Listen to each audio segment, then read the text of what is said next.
Hey guys, I'm Julian with 2 Pro Beats. I mix, I master, and I create content on the topic mixing, mastering, and gear related videos. I want to bring my personal perspective into reviewing gear. Today we're going to talk about the RME ADI-2 Pro FSR. This is probably the best package when it comes to A to D and D to A conversion.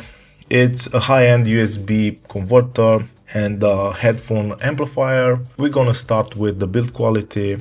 It's solid, it's from metal, the knobs feel beautiful like all RME stuff. One complaint that I have is that the unit is not rack mountable. I know this is aimed more towards the hi-fi market where you display the amp, the converter, but I know a lot of studio guys are using the ADI-2 Pro FSR.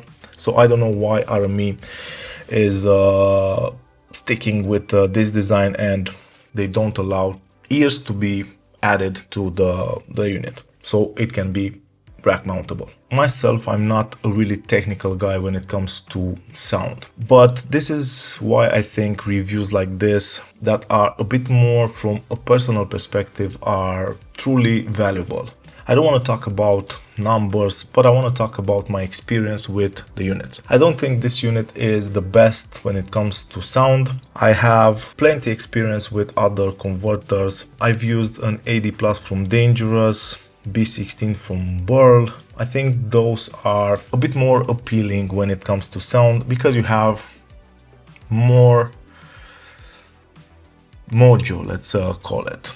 The ADI-2 Pro FSR is a clean A to D and D to A, which is important. It's not stereo like you are hearing online. It captures the true essence of the sound you are feeding into it. I'm making the review because I've decided to keep the unit. I'm modifying my setup and I'm selling a lot of stuff. And this is a unit that will stay with me. And I have a couple of reasons for that. One reason is that this unit can be used as a mastering grade converter. This is the purpose that I will be using the unit for. I'll have my mastering chain connected to the unit. There are plenty of connections in the back of the unit. When it comes to connecting it digitally to an existing rig, you can go ADAT, you can go AAS. I've used ADAT, I've used AAS, both with great success without any sort of issue. This is a class compliant unit. It's a thing that I really appreciate because you can just plug it into your MacBook and you can use it as a high fidelity DA headphone amp, mixing on the road, mixing in different scenarios. Since I've mentioned the headphone amps, those are superb. I had no issue in powering planar headphones like the Audis MM500 or Audis LCDX. No problem in delivering true power for those headphones, and mixing on headphones is not my strong point, but I have enjoyed the headphone amps from the unit. Another great thing about the headphone amps is that you can add crossfeed. That means you are feeding the right channel into the left channel and you create a more natural sounding soundstage, which is recommended when it comes to mixing and listening to music on headphones. Also, you have EQ on the headphones, so you can correct your headphones with the EQ. You can find online a lot of headphone profiles that can be applied into ADI-2 Pro FSR. That means you have SonarWorks headphones with the ADI-2 Pro FSR because you can have EQ presets there, so you can save them for different type of headphones. When it comes to connections, you have 2-line inputs with combo XLRs, 2-line output on XLR, you have 2-line output on 6.3mm jack, you have SPDIF input and output, that's coaxial, you have AS EBU input and output with XLR, ADAT input and output, and USB. The digital connections are done with a breakout cable. I understand that they had to keep the form factor small. I don't dislike the breakout cable, but it's something that you have to keep track if you are moving setups, if you are moving studios. It's a bit annoying, but I don't mind it. One really nice feature about the ADI-2 Pro FSR is the software. You can control everything in the unit with the ADI-2 remote.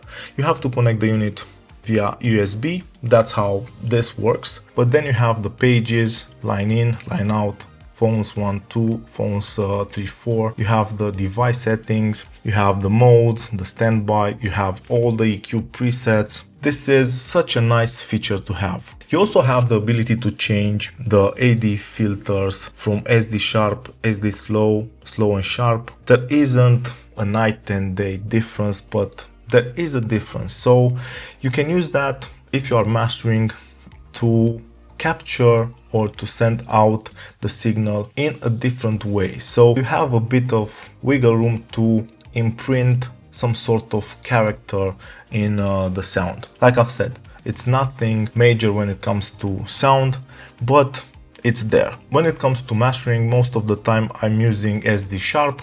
That's what I prefer. If you are not using the headphone amps, this unit can be used as a 2 stereo output device. So you can connect your studio monitors to it, but also feed your mastering chain. You just have to get some special cables to connect the setup. You also have a nice remote with the unit.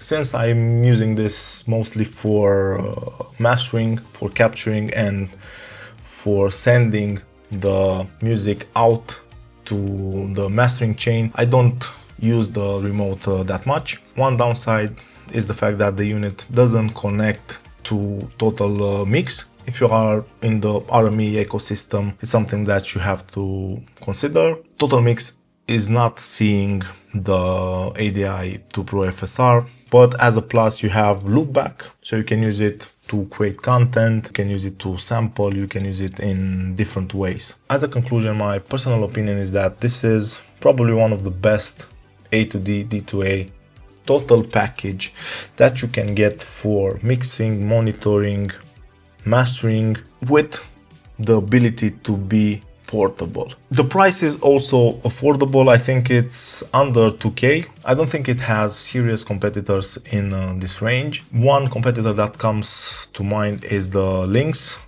A to D, D to A, but that's much more expensive than the RME. The RME unit has a nice meter. I don't care that much for the visual side. The software is a nice addition because if you try to control the unit via the front knob, you have to dive deep into menus.